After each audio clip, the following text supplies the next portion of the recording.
देखिए, ज्योति मिर्दा को पहली बार एमपी बनाया था। जो नागौर में उस समय ज्योति कुछ भी नहीं थी। एमपी बनाने के बाद जिस तरह इसने व्यवहार लोगों के साथ किया, धक्के देके निकालना, लोग धीरे धीरे भाग गए, मुझे छोड़ गए। मैं लड़ा और 2.25 लाख के करीब वोट मैंने लिए थे और ज्योति को हरा दिया मैंने। मेरी जो राजस्थान में रैलियां हुई उसका रिकॉर्ड कोई नहीं तोड़ पाया, प्रधानमंत्री नहीं तोड़ पाए। अहमियत आप वहाँ बनाओ जो आपकी खुद से बने। जो बोल दिया वो करना, जो शोषित है, जो दलित है, मैं उनके लिए कुछ कर पाऊँ।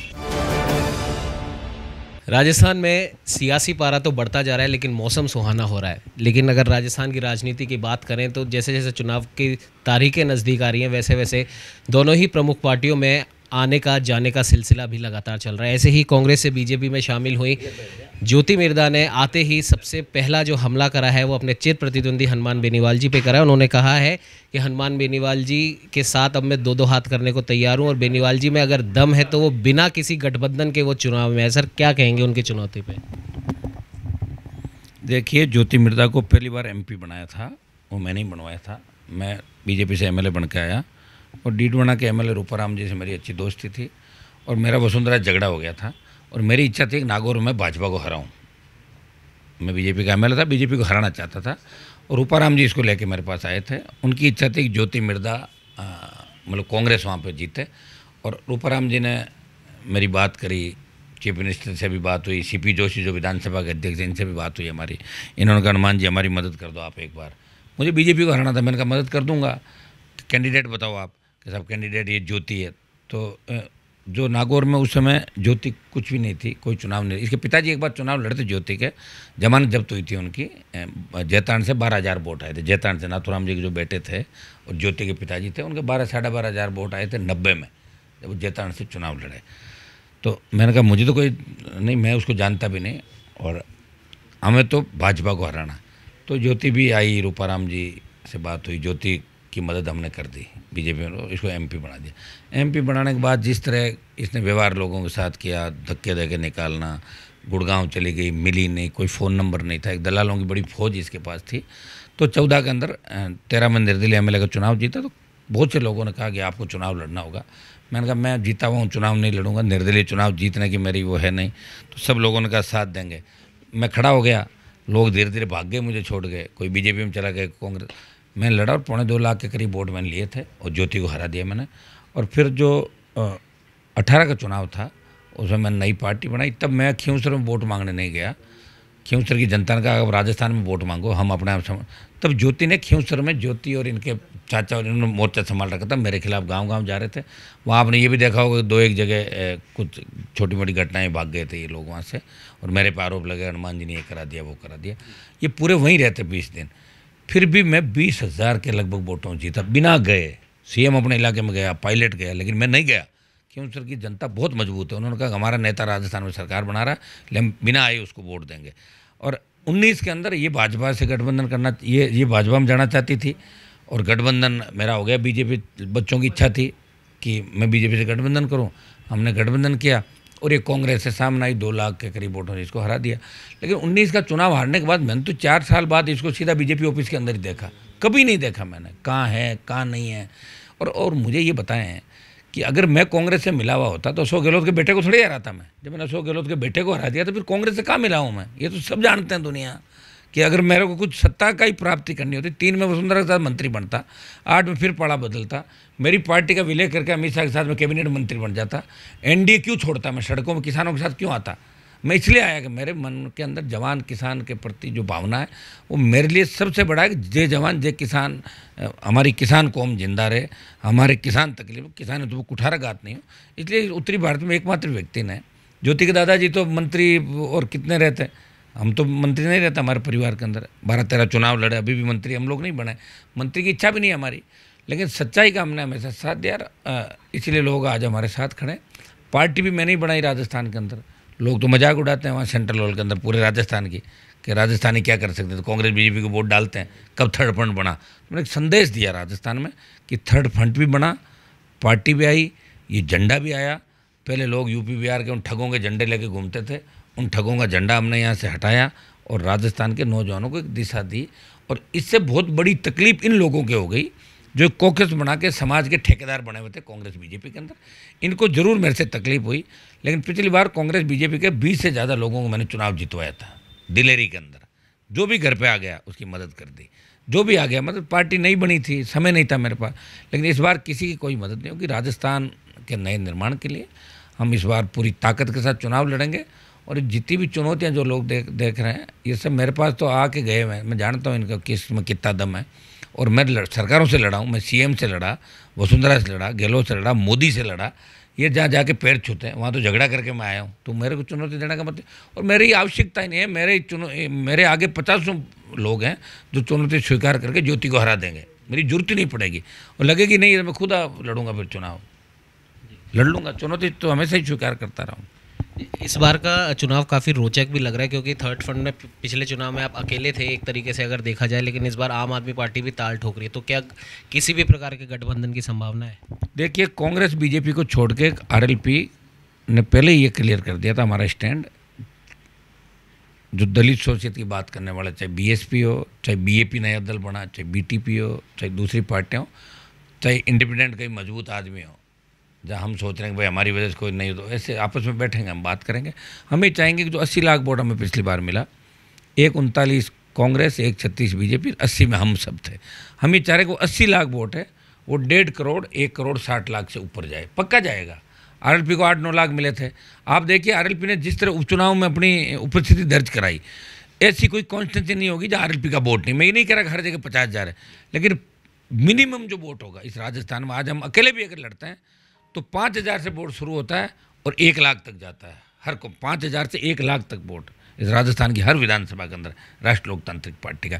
चाहे आदिवासी बेल्ट है, उसके अंदर भी आप देख लें कि बल्लभ नगरी जो सीट थी उसमें हम सेकेंड रहे और बीजेपी की जमानत जब्त कराई। दरियाबाद में बीटीपी आरएलपी का समर्थित उम्मीदवार सेकेंड रहता, बीजेपी थर्ड जाती है।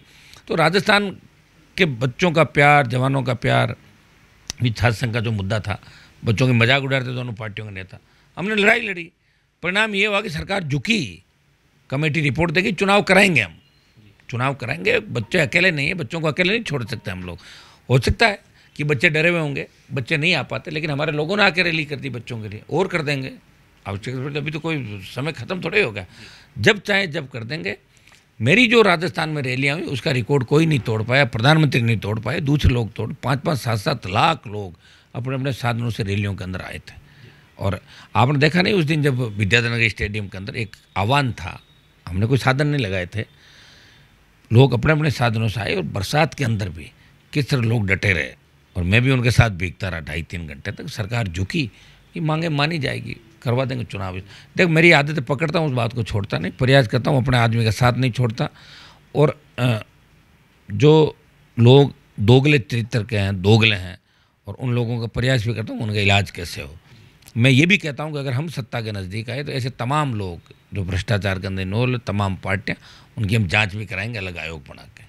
सर, छात्रों की आप बात करते हैं, खिलाड़ियों की बात करते हैं, हमने देखा है पहलवानों वाले मुद्दे पे भी आप दिल्ली जंतर मंतर भी जाकर आए थे, और आज एक खिलाड़ी प्रिया सिंह ने आरएलपी ज्वाइन करी है, इसे लेकर क्या कहेंगे? देखिए, प्रिया, वैसे ये पार्टी जवान और किसान की, तो पहलवान तो जवान ही है, सारे हमारे किसानों के बच्चे हैं। तो इनके लिए तो मैं दिल्ली में भी जाके लड़ा जंतर मंतर पे, सबसे पहला एमपी था देश का, लोकसभा के अंदर मामला उठाया। जो नई पार्लियामेंट बिल्डिंग है, मैंने उसका बहिष्कार इसलिए किया इनॉग्रेशन का कि पहलवान बेटियों को न्याय नहीं मिला, देश में एकमात्र एमपी था, और जब इनको अरेस्ट किया तो छुड़ा के भी लाया था। अब भी इनके मैं साथ हूँ। देखिए, मैं साथ हूँ तो चालान भी पेश हुआ, ऐसा नहीं कि चालान पेश, उस 4 सीट के अंदर उस माफिया का जो आपका बाहुबली था उसके नाम की चार्जशीट भी फाइल हुई है। हमारी लड़ाई कोई कमज़ोर नहीं थी। हो सकता है कि लड़ाई के अंदर जो दूसरे 1-2 लोग थे, सत्ता के दम पे उनको डराने का प्रयास जरूर किया गया था, लेकिन दुर्भाग्य इस बात का है कि हमारे लोग उनके साथ खड़े नहीं हुए। लेकिन लड़ाई हारे नहीं हम, लड़ाई जारी है। और किसान के बिल के मामले में आपने देखा होगा, मोदी अगर पहली बार झुका तो किसानों के मामले में मोदी झुका था। जवान अग्निपथ जो मैं लेके चल रहा हूँ, इसका भी दिल्ली कूच का मेरा कार्यक्रम है। जल्दी मैं 50,000 से लेके 1 लाख जवान दिल्ली की ओर कूच करेंगे, सेना के सम्मान में अग्निपथ वापस लें। ये भी आंदोलन हम दिल्ली की सरकार के, चाहे ERCP हो, चाहे पेट्रोल डीजल की बढ़ती कीमतें, अग्निपथ, किसान, या जो राजस्थान में पेपर लीक, दलितों पर अत्याचार, दरिंदगी, बच्चियों पे, महिलाओं, हर मुद्दे को लोकसभा के अंदर रेज किया, हर मुद्दे को उठाया और राजस्थान को भी मैंने किसानों के साथ साथ राजस्थान का सम्मान भी देश के अंदर बढ़ाया कि राजस्थान में भी कोई एक ऐसा व्यक्ति है जो पार्टियों से ऊपर उठ के इस प्रदेश के गरीब किसान दलित की बात करता है राजस्थान का।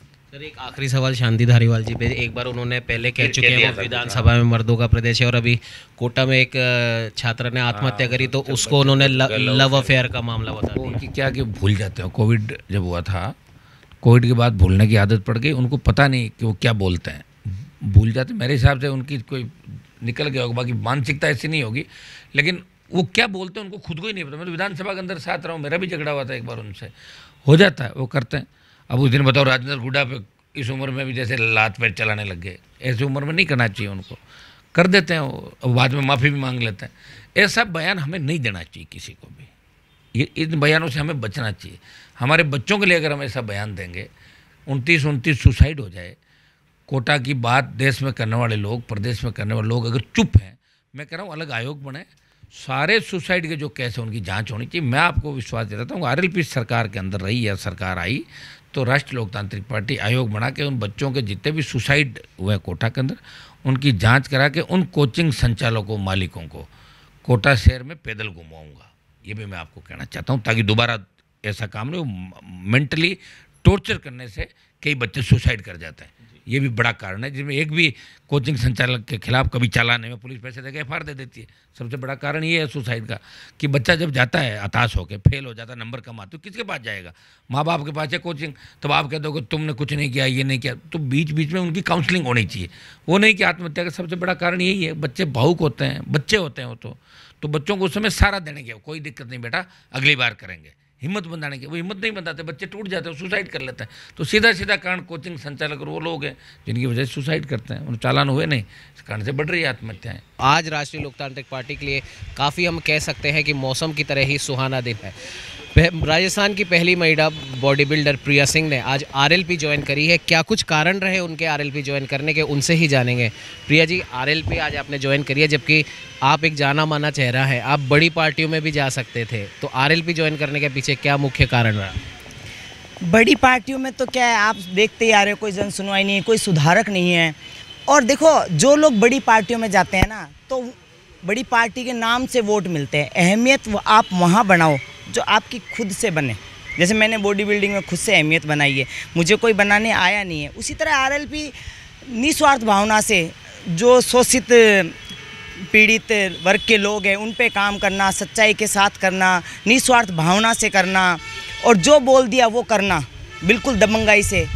तो इसी चीज़ों से मैं इम्प्रेस होकर मैंने आरएलपी ज्वाइन किया है कि मैं भी समाज के लिए, सोसाइटी के लिए, और जो पिछड़ा वर्ग है, जो शोषित है, जो दलित है, मैं उनके लिए कुछ कर पाऊँ। हनुमान बेनीवाल जी आरएलपी के संयोजक हैं और नागौर से वो ताल्लुक़ रखते हैं, तो हनुमान बेनीवाल जी से किस वजह से आप प्रभावित हुई? काफ़ी सालों से उनको फॉलो करती हूँ, काफ़ी सालों से मैं उनको देखती भी हूँ, सोशल मीडिया पे देखती हूँ, उनका बोलने का स्टाइल, उनको जनता की सेवा करने का स्टाइल, जो बोल दिया वो करके दिखाने का स्टाइल, जो चैलेंज करना कि भाई मैं ये करूँगा और तुम्हें करना पड़ेगा और उसको पूरा करना, उससे इम्प्रेस होके मैंने ये ज्वाइन किया। तो अब आगे क्या आप टिकट की भी मांग करेंगे या आरएलपी के कार्यकर्ता के रूप में ही सेवा करेंगे? अभी तो देखो कुछ ही सोचा नहीं है, मैं कैसे कह दूँ ये बात। और अगर बेनीवाल जी को, हनुमान बेनीवाल जी को ऐसा लगेगा कि प्रिया के कहाँ स्टैंड करना है, बिल्कुल उनके मार्गदर्शन पे चलेंगे।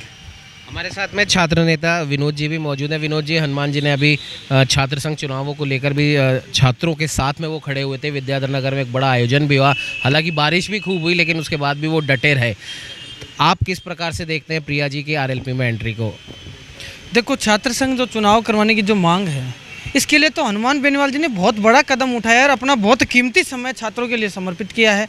जैसे पिछले 1 महीने से लगातार छात्रों की सेवा के लिए काम कर रहे हैं। बाकी आप उठा करके देखो ना, चाहे बीजेपी सरकार का उठा के देख लो, चाहे कांग्रेस का उठा करके देख लो, कोई भी, चाहे पूर्व में रहे छात्र नेता हो, जो आज मंत्री हो, चाहे विधायक हो, चाहे बड़े बड़े पदों पे हो, किसी ने एक बार ये तक नहीं कहा कि छात्र संघ चुनाव होना चाहिए। बीजेपी बिल्कुल मौन है, क्योंकि बीजेपी चाहती नहीं चुनाव हो, क्योंकि इन दोनों पार्टियों को छात्र संघ चुनाव होने से नुकसान हो रहा था। छात्र पूरा रालोपा की तरफ था। उस दिन हजारों की तादाद में छात्र पहुंचे थे, पूरे छात्र पहुंचे थे, वो अपनी अपनी व्यवस्थाएं करके आए थे सारे, हमें पता है, मेरी साइड के कॉलेजों में मैंने कोऑर्डिनेट किया था। तो मैं तो ये कहना चाहता हूँ कि छात्र लगातार पार्टी की तरफ जा रहा है और पार्टी भी छात्रों की तरफ लगातार कदम बढ़ा रही है। जिसका उदाहरण अभी देख लो, राजस्थान में छात्र संघ चुनाव करवाने की मांग यदि किसी ने उठाई तो एकमात्र राष्ट्रीय लोकतांत्रिक पार्टी ने और सुप्रीमो हनुमान बेनीवाल जी ने उठाई। प्रिया सिंह जी ने आज पार्टी ज्वाइन की है। लंबे समय से हमारी वार्ता चल रही थी और कहीं ना कहीं इनके मन में ये था कि हम बच्चों की सेवा, बच्चों के लिए आवाज़ उठाने वाली पार्टी हो, बेरोजगारों के लिए आवाज़ उठाने वाली पार्टी हो, चाहे किसान के लिए आवाज़ उठाने वाली पार्टी हो, रोजगार के लिए उठाने वाली पार्टी हो, चाहे दलित, शोषित, वंचित, आर्थिक रूप से कमज़ोर लोगों के साथ अगर कोई खड़ी होती है कोई पार्टी, तो वो राजस्थान में सिर्फ राष्ट्रीय लोकतांत्रिक पार्टी है। और ये तमाम विचार इनको प्रभावित किए, इसलिए इन्होंने पार्टी ज्वाइन की। नेताजी के सारे विचार हैं जिनसे ये प्रभावित होकर के इन्होंने पार्टी ज्वाइन की। और ये बहुत खुशी की बात है कि एक बॉडी बिल्डिंग चैंपियन जो राजस्थान प्रदेश में प्रथम महिला थी, इन्होंने नेशनल और इंटरनेशनल लेवल पे कई खिताब जीते हैं, गोल्ड मेडल जीते हैं। आज ये आई है, मेघवाल समाज में इनका बड़ा चेहरा है, बड़ा रुतबा है इनका। जिस प्रकार से कुछ दिन पहले ये पूरे राजस्थान में इनका जगह जगह बड़ी बड़ी सभाओं में सम्मान हो रहा था, मुंबई में भी इनका सम्मान हुआ था अम्बेडकर अवार्ड से, पूर्व राष्ट्रपति जी ने किया था। बहुत बड़ी इनकी छवि है, बहुत बड़ा मैसेज है ये राजस्थान प्रदेश में। और बीजेपी कांग्रेस को इनका पार्टी में आने से नुकसान होना तय है। ये पार्टी में आ गए तो पार्टी को फायदा होगा और बीजेपी कांग्रेस को नुकसान होगा। मेघवाल समाज लगातार जो है राष्ट्रीय लोकतांत्रिक पार्टी की तरफ कदम बढ़ाई जा रहा है, ये मैं कहना चाहता हूँ। तो ये थे हमारे साथ विनोद जी, प्रिया जी और हनुमान बेनीवाल जी। और साफ तौर पर अब देखने वाली बात यह है कि विधानसभा चुनाव अब की बार का काफ़ी रोचक होने वाला है। बीजेपी कांग्रेस के तमाम बड़े लीडर्स, उनका थिंक टैंक अपनी अपनी कोशिशें तो कर ही रहा है, लेकिन तीसरे मोर्चे की अगर हम बात करें, भले ही वो राष्ट्रीय लोकतांत्रिक पार्टी हो या आम आदमी पार्टी हो, वो भी किसी भी प्रकार की कोई कोर कसर नहीं छोड़ रही है। कैमरामैन सहयोगी अजय के साथ उत्तेज टीवी। देश और दुनिया की हर बड़ी खबर के लिए सब्सक्राइब करें नवतेज टीवी और पल पल के अपडेट्स के लिए बेल आइकन को दबाना ना भूलें, क्योंकि आपकी खबरों का भरोसेमंद साथी है नवतेज टीवी।